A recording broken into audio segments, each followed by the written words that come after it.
Good afternoon, ladies and gentlemen. Thank you for coming to this lunchtime symposium, when we're going to talk about the recent advances in the MiraQ Medisim system. Just before we introduce the CEO and President of the organisation, Carrie, can I ask by a show of hands, how many surgeons in the room just now would routinely use TTFM assessment of grafts in the operating room? So that's 60, 70%. 60, 70%. Let me now ask, how many would do some ultrasound assessment in addition to graft flow measurements? So substantially lower numbers. We'll ask that, we'll repeat that question at the end. So what Carrie's now going to do is talk about product innovation for exceptional user experience and greater clinical value. Thank you. Thank you, Carrie. Thank you. Yes, good afternoon, everyone, and welcome to our lunch symposium, which is also a launch symposium for the MiraQ INTUI software. I will start with give you a little bit of background about the company. Medisim's journey actually started 40 years ago, and we started out as a distributor of heart valves in the Norwegian market. But very shortly after inception, we embarked on a journey developing the first proprietary product, which was a CardioMed, a flow meter. And this was launched in the European market in 1994. And as was mentioned in the video, this was designed really in close collaboration, at that time with Scandinavian surgeons. And it was adopted for a wide range of procedures, including cardiac, vascular, and transplant surgeries. So fast forward to today, Medisim remains deeply committed to equipping surgeons with advanced blood flow measurement and ultrasound imaging devices, enabling precision guidance and control during complex surgical procedures. And as you can see from this slide, over the decades, we have grown into a truly global operation, partnering with surgeons all around the world. And we've also had the privilege to collaborate with the founders of the ICC conference, and we're really proud of that collaboration, and we look forward to continuing that going forward. From the small beginning, we've seen actually tremendous development in adoption of the TTFM technology. But interestingly, we can see it's big variations from country to country. And here we can really point to Japan as the leading country, with more than 90% of the procedures performed, CABG procedures, really being supported with Medisim's technology. We can also see that China is covered. 60 to 70% of the procedures performed there is also supported with our technology. And the Nordic countries and Central Europe, here represented by Germany, is also at a very high level. Then we have the US coming up, now at 35%, and also UK, which has been a little bit lagging, is starting to move. So around 20% of the procedures are today supported with our technology.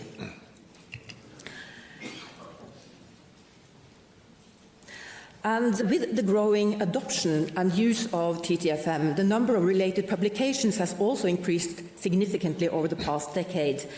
And this highlights the rising interest, the awareness, and application of the technology. I think the surge in recent publications underscores the continued relevance of graft patency assessment and control in modern surgery.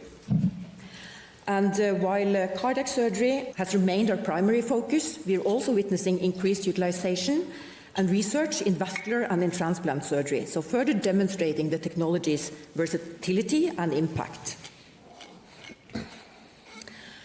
At Medisim, we aim for simplicity and clarity in everything that we do. Our organization is built on 4 simple, yet essential values. We can see here, courage, innovation, quality, with people in the center of everything that we're doing. And I think that quality is one of these values that goes without saying, since we are delivering precision instruments for quantitative measurements. But what do we mean by delivering on quality? It means a lot of things. It means that we want to deliver quality in everything that we do. But it also says that we aim to deliver world-class products and services, providing exceptional customer experience. So this is our ambition and our promise. I think many are aware that the regulatory demands on medical device product development have increased, arguably to an irrational extent. Recognizing this, we felt the need to reimagine our innovation process. We wanted to add a new step into our process with a dedicated team that was really going to be very user-centric, work very agile, piloting, doing proof of concepts, and also ensure that the voice of customer meets the voice of technology. This approach has resulted in more clearly defined product concepts being handed off to the engineering team in product development. And to support this shift, we have also doubled the production of product development capacity since the pre-COVID era. But let's go back to the new software platform we're launching right now. What is INTUI? And my great colleague Tore, you will go into further detail here, but just the overview. This is a development which is a direct response to users' requests. It is feedback that we have acted upon after having worked and collaborated with a lot of surgeons over a long time. It comes with an intuitive user interface, simple navigation. It provides reference values for interpretation guidance, and it provides context data for quality and reporting. But in addition to that, it is also updating the software architecture that Medistim is working on. So you could say, what does that mean for you? For us, it means that we have cutting-edge, future-proof software architecture, but it also allows us to do shorter time-to-market type of developments going forward. So this has been a very important part of the project that we're going to talk about the result of. So with this, I will say thank you for listening to my little update on Medistim. And then I would like to introduce somebody who doesn't need any type of introduction. Thank you. So David Taggart, please take over. Thank you for your very kind words. So what I'm going to do is just give a bit of background to quality assessment in the operating room and why it is important. I just want to inform you about my conflict of interest. I've worked with Medistim for many years. They've supported me in doing some research with their products. They've supported me in travelling and speaking fees. And I do act as a commercial advisor to Medistim. This is a paper, a summary by Mario Godino, use of intraoperative transit time flow measurement for coronary artery bypass surgery. I was one of the co-authors in this, and what we said was, in conclusion, although TTFM use may increase the costs and duration of the procedure and requires a learning curve, its cost-benefit ratio seems largely favourable in view of the potential clinical consequences of graft dysfunction. These consensus statements will help to standardise the use of TTFM in clinical practice and provide guidance in clinical decision-making. So if you look a bit at the background to why is this important, if you look at intraoperative graft failure, it's very well recognised as a clinical problem. It affects somewhere between 2 to 5% of grafts, depending on what series you look at. 12% of grafts, when assessed by angiography in the operating room, can have problems. Now, this is usually asymptomatic. And the relevance of that is that there are often no changes in ECG, hemodynamics, regional wall motion abnormalities. And so often this can happen in the operating room and you don't know about it until you get a call late at night from the hospital. And that call is not to tell you did a great job today, but it's to tell you've got a problem with your grafts. So the recommendations for quality assessment informal guidelines have been around for almost a decade, so it's not a new concept. And Carrie's explained us the very different adoption rates of this technology in different countries, being well over 90% in Japan, 70 to 80% in Germany and the Scandinavian countries. In the last 5 years in the UK, we've increased from about 5% to 20%. So people are adopting the technology. And currently in the USA, it's estimated to be about 25%. And the next question you then ask, is it just TTFM you use, or do you use the high-frequency ultrasound? And we assessed this in a prospective study funded by Medistim called the Request Study. This was done in 7 high-volume CABG centres, 4 in Europe, 3 in North America. And there were 2 aspects to it. One was using the TTFM probe, and the second bit was using ultrasound to assess the aorta, the conduits, the native coronary artery, and then to assess the anastomosis on completion. And what we did here was we used ultrasound to assess the aorta to look for obvious disease. We then would assess arterial conduits in the coronary targets, then conduct the TTFM measurements. There are 4 factors we look at, and then ultrasound assessment of the anastomosis. We published this in JTCVS in 2020, and just to summarise this study, it was a prospective study of 1,016 patients, 86% male, mean age 66, 40% diabetes. 40% of the operations were done off pump, so that's higher than most individual series, which are about 20%.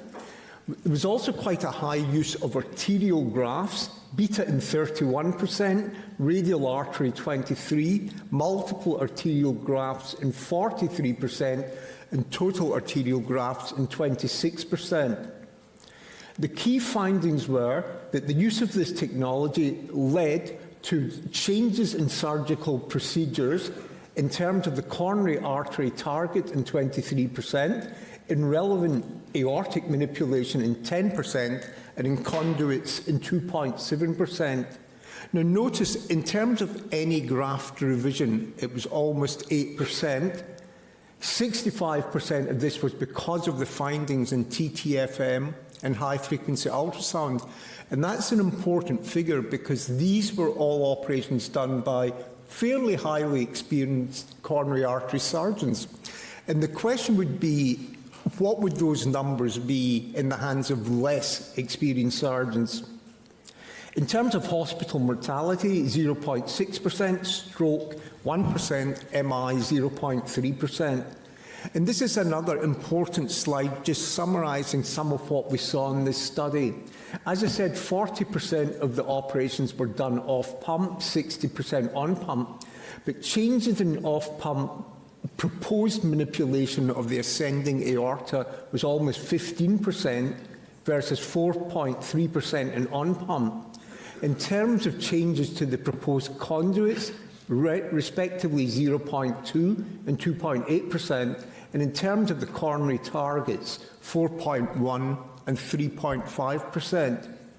Now, the next part, point 2, is really quite important. In terms of graft revisions, it was just under 5% for arterial grafts and 2.5% for vein grafts. And as I said, that was in the hands of really quite experienced coronary surgeons. If you look at what territories underwent revision, for the inferior wall, it was highest at 5%, the anterior wall, just under 3%, and the same for the lateral wall. Now, why is this all important? This was an invited editorial for JTCVS, post-cardiac surgery myocardial ischemia. Why, when, and how to intervene. And what we pointed out was the incidence for isolated CABG in large series, which was defined as over 500 patients. The incidence of ischemia was around 4%, varying from 2 to 5% in different studies. And we then concluded that 2/3 of these cases of perioperative ischemia had their origin in the operating room. And we wrote, graft-related complications represent the most common cause of perioperative ischemia, accounting for approximately 2/3 of cases. This broad group includes technical errors leading to direct graft injury and subsequent thrombosis, graft kinking, and anastomotic problems such as stenosis, competitive flow, poor distal runoff, and graft spasm. So on that point, I'm going to conclude my bit of the talk because we have 2 more talks and then we want to open this up for general discussion with the audience. Thank you. It's a pleasure for me to introduce the next speaker, Tore Skigestad. What is the new MiraQ cardiac INTUI software platform and what value does it bring? Please. Thank you, Dr. Torgosa. I'm here to tell you about what is this new MiraQ cardiac INTUI and platform and what value does it bring. I'm sure that last part of the question, what value does it actually bring to you, is a burning question you have, and I'll try my best to answer it. Yeah, and I also obviously have a huge conflict of interest. But yeah, MiraQ Cardiac INTUI is the new software platform for the Medistim systems. This is something that has been developed in collaborations with surgeons worldwide. This is something that have told us to make, and we made it. The focus for us has been on improving the system interactions and giving you guys better support for intraoperative decisions and interpretation of flow measurements. As Kari said, for us this has been about simplification, making stuff easier. Surgery is hard enough as it is. We should try to make it easier for you guys, not worse. And the 4 kind of areas that we have been working around has been, first, our dual modality setup. So we have a system that does 2 things. And make a tool do 2 things really good is a lot harder than making something do 1 thing really good. So we worked on that. We have, as you'll see, quite radically modernized our user interface. We've done some stuff to bake in some more context for your decisions, not just numbers anymore. There's some help in there. And we've also tweaked our reporting so that it's now much nicer, and we'll continue to add value even after the procedure is done. But first, to this combination of imaging and transit time flow measurements. In medicine, we believe that this combination of modalities is just truly magic. The information you get from these 2 modalities complement each other so well. The contextual information from the ultrasound imaging together with the more hard and concrete data from the flow measurements, they give you such a good completeness of information, giving you a good basis to form your decisions on. And we've done our best to make these 2 modalities even more seamlessly integrate into one device.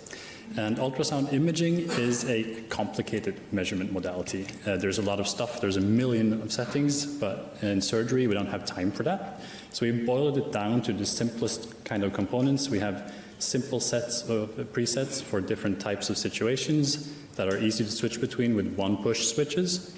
No complicated interactions, no complicated instructions to your nurses about what buttons to press. You just say, I'm imaging the target. They'll hit the button that says target. System is ready to go. And this kind of improvement of the system interactions should make it a lot smoother to use the ultrasound imaging. Also, we have maximized the screen real estate because when you have a nice picture, you want it to fill the screen. You don't want it to be small. Quite obvious stuff, really, but the obvious stuff is important.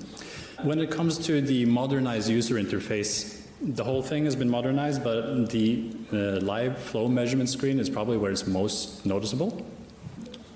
It is a new look for everything, but the workflow is still the same. It does the same, measures the flow, has the same numbers in there, and we've added a couple of extra numbers also for context.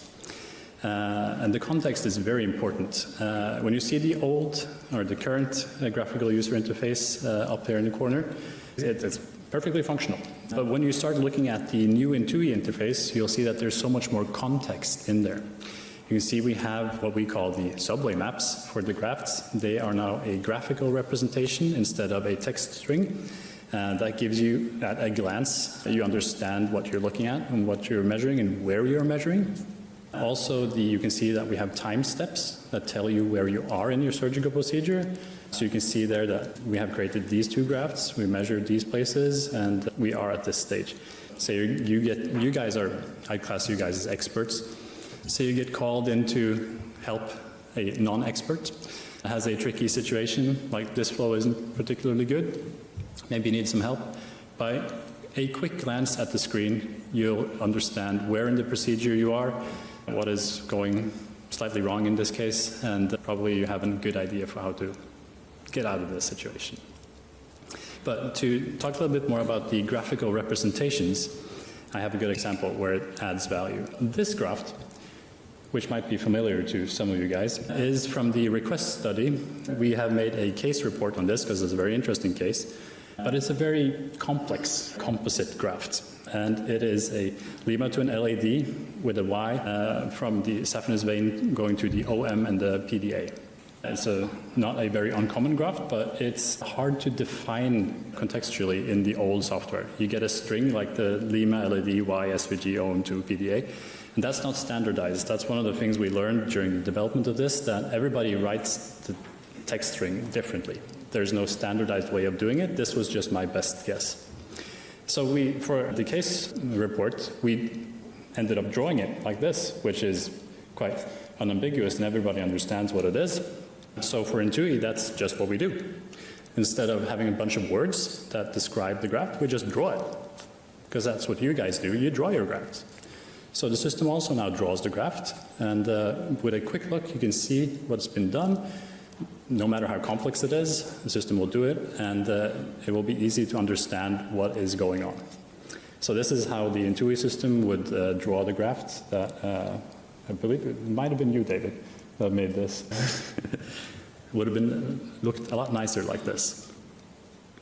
And with this graphical representation, even complex graphs like this, they become created in a standardized and defined way. And standardized and defined data is very important if you want to analyze larger amounts of data at some stage.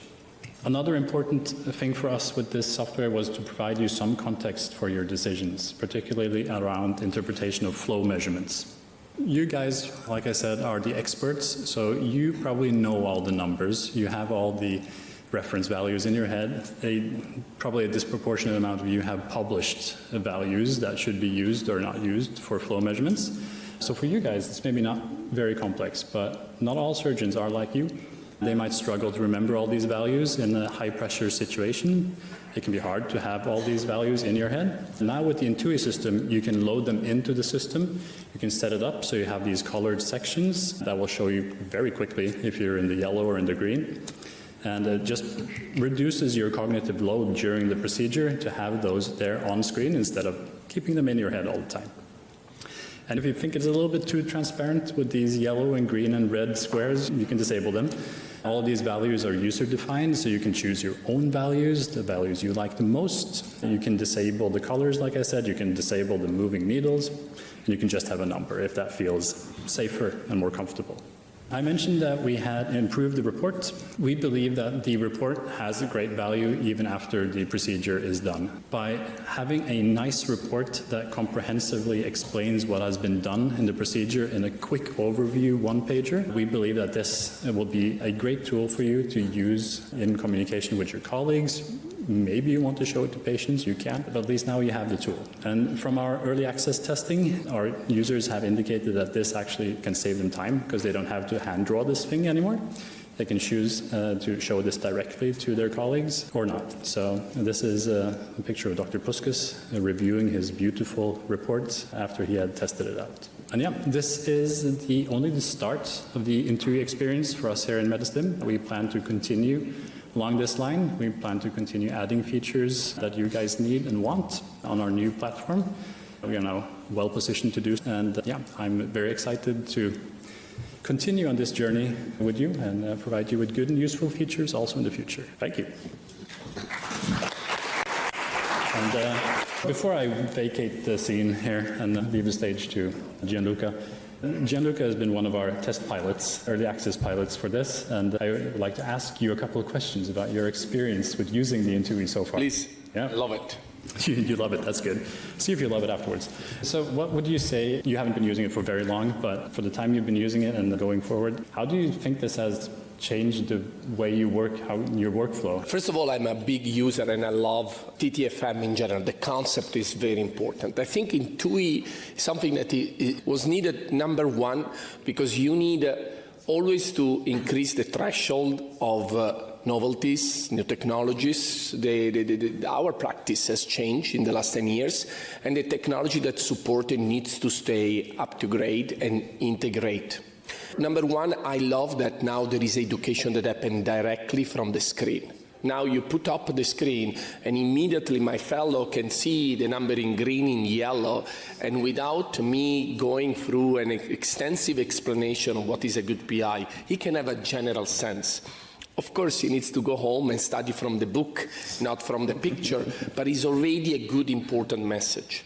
Number two, you don't educate only the physicians inside the room, but you are educating also the circulating nurse. You are educating the anesthesiologist. And that's culture that spread, meaning that when now the anesthesiologist doesn't hear the good sound of a good lima to the LED, he immediately starts to tell me what's going on, do we have to revise, is engaging immediately back in the action.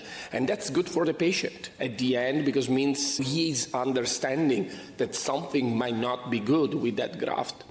And if a surgeon of mine or a colleagues does a bypass, test the flow, and the flow doesn't sound good, and now decided to leave it alone, the anesthesiologist provides some extra feedback to the ICU team saying, hey, we close it, we told him, yeah, the Lita to LED flow was only 10, the PI was 6, but he just didn't want to do anything. Yeah. That in general is a good information to pass through everyone. If at night that patient goes into atrial fibrillation, that's the minimum, or he starts to have some run of VFib. So the team is ready to escalate. So first is spreading a culture. Second, spreading a culture to the next level of us, that is the cardiologist. I believe that the report has been a huge added value, and the graphics makes a lot of time understand cardiologists what we are doing in the OR. For how much you believe it or not, when a cardiologist sends me a patient and then I do one of these complex construct, Rita extended, radial, PLOM, PDA, I have to spend 2 hours to explain him exactly how it works and how it looks like. And now instead you have a picture that provides them graphically something. And this is also rewarding not only for the cardiologist, but also for the patients itself. But the cardiologist now asks me for this report. He loves the idea that he can have maybe digitalized in the digital chart of the patients, something that can check and where he can go back and see where the patient was. And I think that goes also back to the concept of promoting coronary as a subspecialties, meaning cardiologists will tend more to refer patients to surgeons that provide them back with a report that effectively writes down what that single individual patient is coming off from the operating room with, what type of flow, what type of construct, what type of geometry, and that will be very important for the rest of its life. I think these are the two major things that excited me about the technology.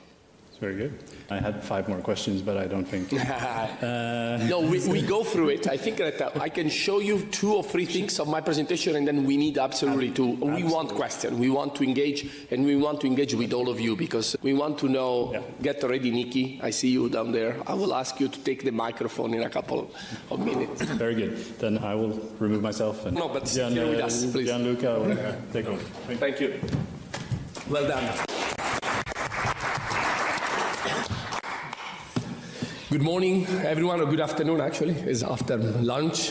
Now we are at the peak of your glycemia. Your glycemia is very low. The sandwich is gone.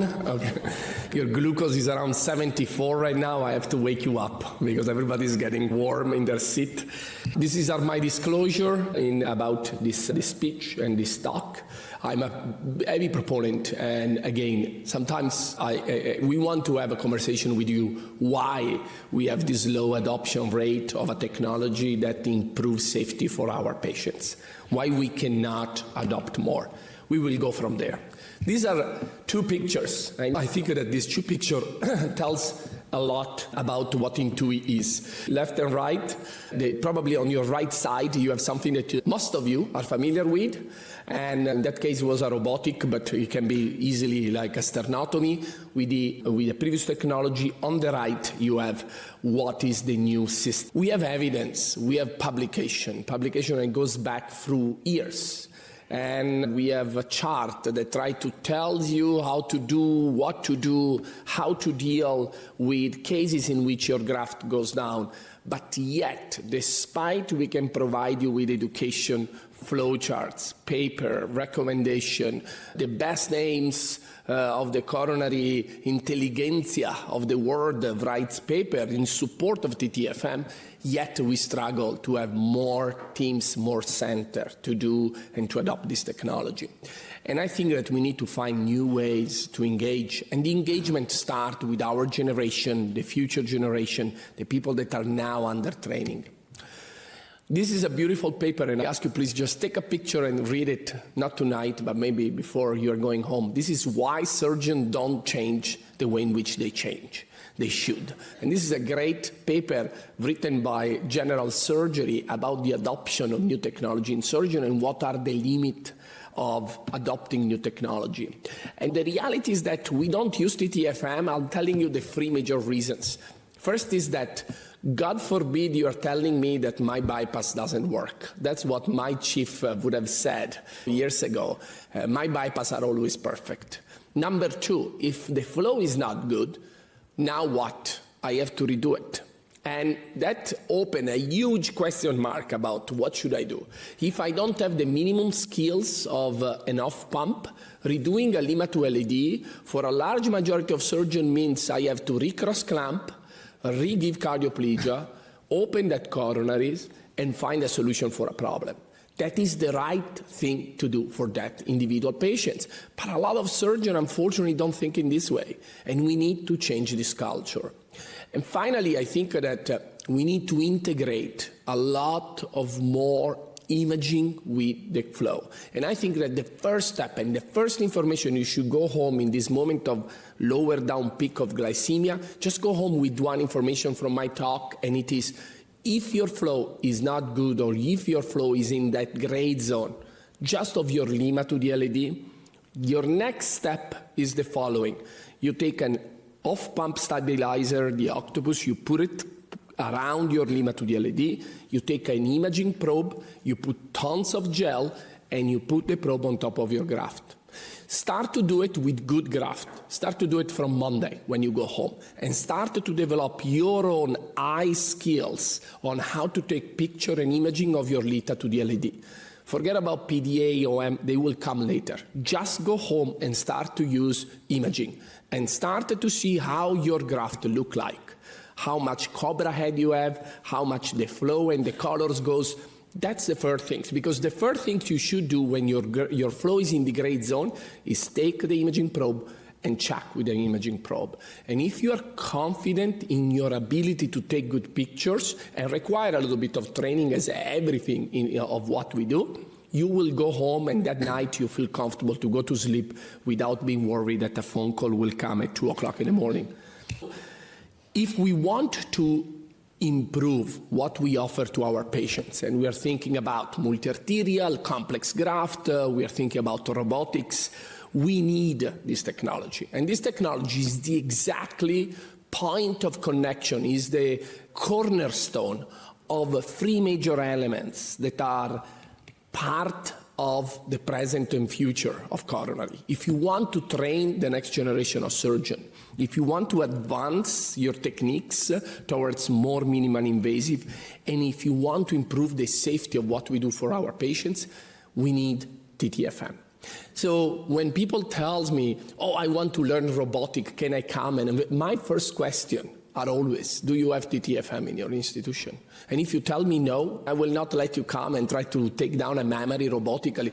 Start to do the basics. Start to check that your flow are good and start to advance your first skills. From there, you can build up second arterial, multi-arterial, off-pump, robotic, TCAB, or whatever you want. But you need that. And you need that for my training, for the training of our next generation. Together with Amanda, who is sitting here, and she's my surgical partner. She's my surgical boss, actually. During the time in which we are training a fellow, like the fellow is doing the anastomosis, Amanda is helping, and I'm in the second assistant position with my blower from distance, checking with my eyes every stitch that he passes. And I know that I can do that because I can check that flow after the fellow has finished to perform a Lima to the LED off pump, if I didn't have any opportunity to check, I will not let him do a Lita to the LED. Those are the 10 and 15 years mortality of that single individual. And I can tell you a story like that happened just 2 weeks ago. He finished a perfect anastomosis. I saw every stitches, and the flow was not good. I took it down and I redoed it myself, and it was a much better flow. Not exactly sure what happened, but in the picture, I think that I took a picture and I saw a little like flap, and I think that flap was probably a deeper stitch or something, or one of the stitch create tension on and create a local dissection. I reopen the mammary, clean the mammary up, and remove up the rest of the Lita to attach to the LED. This is where we can learn of pump. Of pump has failed because it was in an era in which we didn't have technology to support it, and we didn't have technology to test our graft before leaving the operating room. Let me guide you through INTUI, and then we go for some question. Here, this is the system. Let me see if I can go through, if I can move up. Can I speed up this video or no? I have to go. I have to let him. I can. It's very small here. It doesn't allow me to do it. Okay, sounds good. System, integration of imaging, and this is how you start. This is how the system, I let you press the button start of the system. This is the new technology. You press the start. This is, I have to say thanks to Massimo Baudo, is my research fellow and a cardiac surgeon that is doing all of these videos here. You see, you hook up all of the probe. Down here, you have the three major buttons. You can switch between imaging and flow. Up there, you have in the imaging the opportunity to decide where you're taking picture of and where are you measuring pre-protamine or post-protamine your own flow. So you go in flow, and then you press that inflow target, as you see, and you can build up your composition. In this case, let's start with something simple, Lita to the LED. And you do Lita, inflow Lita to the LED, and come up as that one. Then we do something more complicated. For example, this is a Rita extended radial, okay? And look, you do radial, extended Rita, so your conduit is the radial. You are extending from the Rita, and you go to the PDA, and you sequentialize PDA and OM. So you build up a graphics, and immediately you have all of the graphics around, and you can even change. At this point, let's say that you end up doing also that diagonal with another piece of Lita with a diagonal, so you can add, before you tested the graft, you can add an extra conduit that you do it. Here's some videos taken. You see, this is the way in which it looks. You can have that probe, the Q2, that blue probe. You can put it in different points. As we were hearing from the previous presentation, important to define, particularly in sequential, where you are, at which point you are of your anastomosis, which flow are you recording. Everything looks like a car. I can tell that there is some car aficionado, and if you know me well, I'm a big car petrol head myself. I love this concept of these gears that looks like the Ferrari I don't have and I wish to have.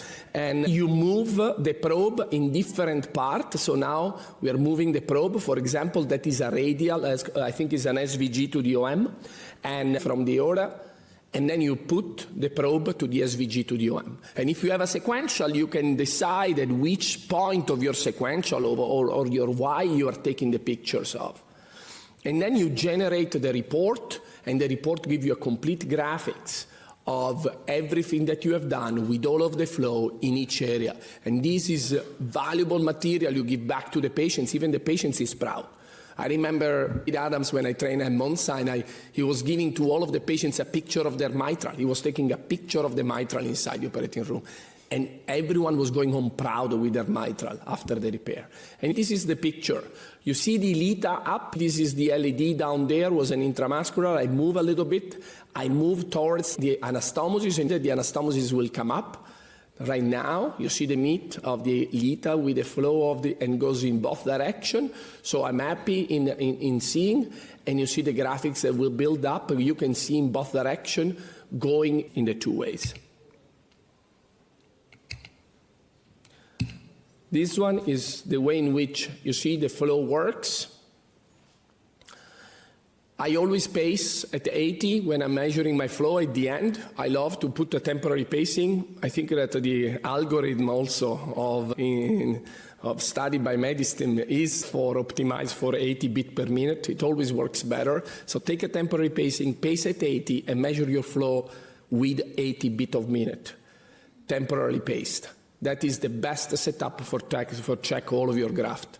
And then you go around and you do your SVG, you do your, this case is a radial to the obtuse marginal, and you move around, checking around, making sure. Look in this case, for example, I cannot have a good application. The radial has fat and fascia around it, and once you put it on, you can really check properly the flow. In general, and I want to have some discussion without showing too much, the concept here is we have a new technology. As a cardiac surgeon involving coronaries, we should be happy because nobody gives new technology to the coronary surgeons. So we want to thank Medistim. After years, we needed something new. And this new comes with a lot of tech culture. And the most important elements are, one, possibility to educate immediately. Two, better understanding with facility to drawing what type of surgery you have planned for your patients and taking different graft and different flow in different point. Number three, generating a report that gives the opportunity to spread the news, gives back to your patients, to the referring physician. Number four, imaging with a complete new self-dedicated images video that helps even more your usage of the video. Thank you so much.